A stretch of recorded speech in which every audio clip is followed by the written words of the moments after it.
look into the structure of the sporangium, we'll notice that sporangia are thin-walled, hyaline, light yellow colored spherical, oval or pear-shaped, with a small stalk below and thin papilla above.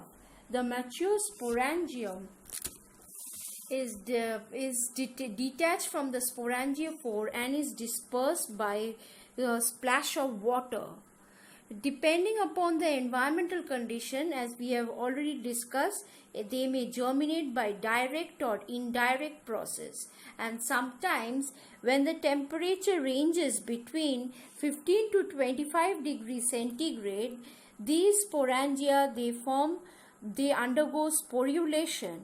And sometimes even instead of straight off germinating and straight off undergoing sexual reproduction, some of the zoospores that have infected the host, they also encourage the formation of chlamydospores.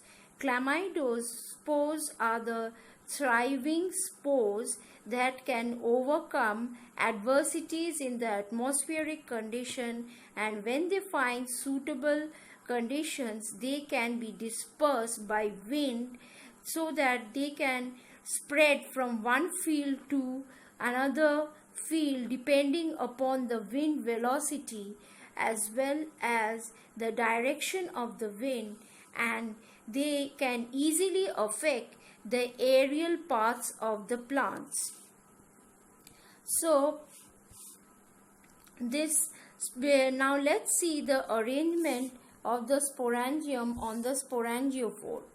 The sporangiophore, they bear the sporangium in a sympodial manner. That is, initially the sporangia are at the tip of the sporangiophore, but since the axis of the sporangiophore grows indefinitely, they are moved or shifted laterally to the side, and then they look like a sympodium, and thus the arrangement is known as sympodial arrangement. So in this cycle we'll observe that there are two cycles. One is a primary cycle where the mycelial structure or the fungal tissues that thrive in the potato tuber, they infect new hosts, and from this new host that are affected, other hosts may be infected either through wind or water by chlamydospores or zoospores or by conidia respectively. And this phase, that is the infection in a single season from one host to another, and thus the spread is the secondary cycle. Now, occasionally, as we have said, that the fungal mycelium, they are forced to undergo sexual reproduction. Only they undergo sexual reproduction when the atmospheric conditions are favorable and ample nutrition is available to them. In that case, let's look into the details of the sexual reproduction of Phytophthora.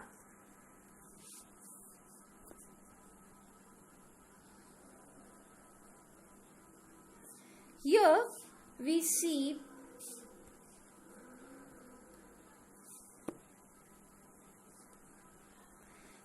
notice that the antheridium and the oogonium, they have come close to each other, and they may be located laterally on the same thallus. Mostly they are located on the same thallus, and in this case, this is known, this type of oogamous reproduction is of paragynous type. In contrast to albugo, where we have seen amphigynous type of arrangement of antheridium and the oogonium.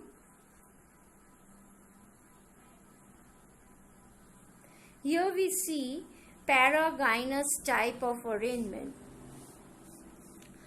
So the antheridium, in this case, the vegetative hyphae close to the antheridium, initially the antheridia or the antheridium develop, and the vegetative hyphae that is located close to the antheridia or antheridium, they move closer to the antheridium, and the tip of such hyphae, it becomes bulging and they form the oogonium. And in this case, usually the oogonium penetrates through the wall of the antheridium so that the content gets merged together. Content of the male gametangium and the female gametangium, they get they become mixed together, and there is the scope of the egg, or that is located in the oogonium, and the sperm that is located in the antheridium.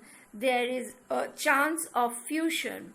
After fusion of this antheridium, the antheridial gamete, that is the sperm or the male nuclei, and the egg that is located in the oogonium or the female gametangium, they get fused to form the zygote that help them to thrive adversities in the soil.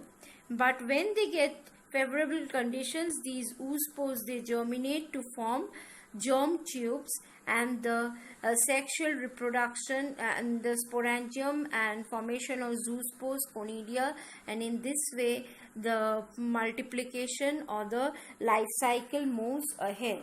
So in case of sexual reproduction of Phytophthora, we must remember the two things. We must remember two things, that is the location of antheridium and the oogonium. Here the oogonium, in contrast to that of albugo, where we find amphigynous type of location, here the oogonium penetrates through the wall of the antheridium. And of course the reproduction is of oogamous type, because they produce oospore, and this is the characteristics of all oomycetes. Now let's go back to the sexual reproduction, where we need to recollect this once again just to see the details of such a sexual reproduction. Here we see indirect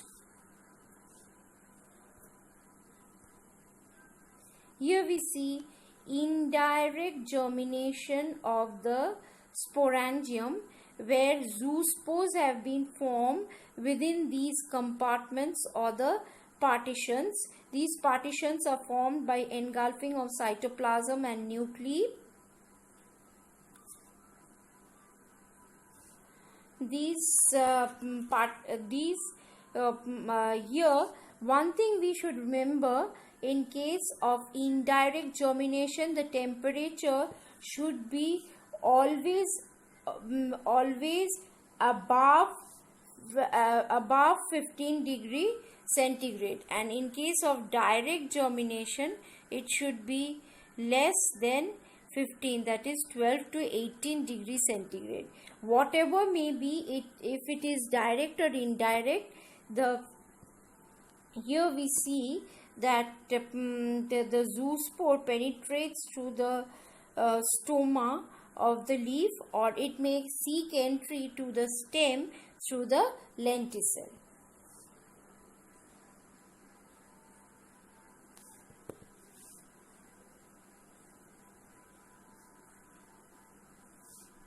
So this is all about the life cycle of Phytophthora.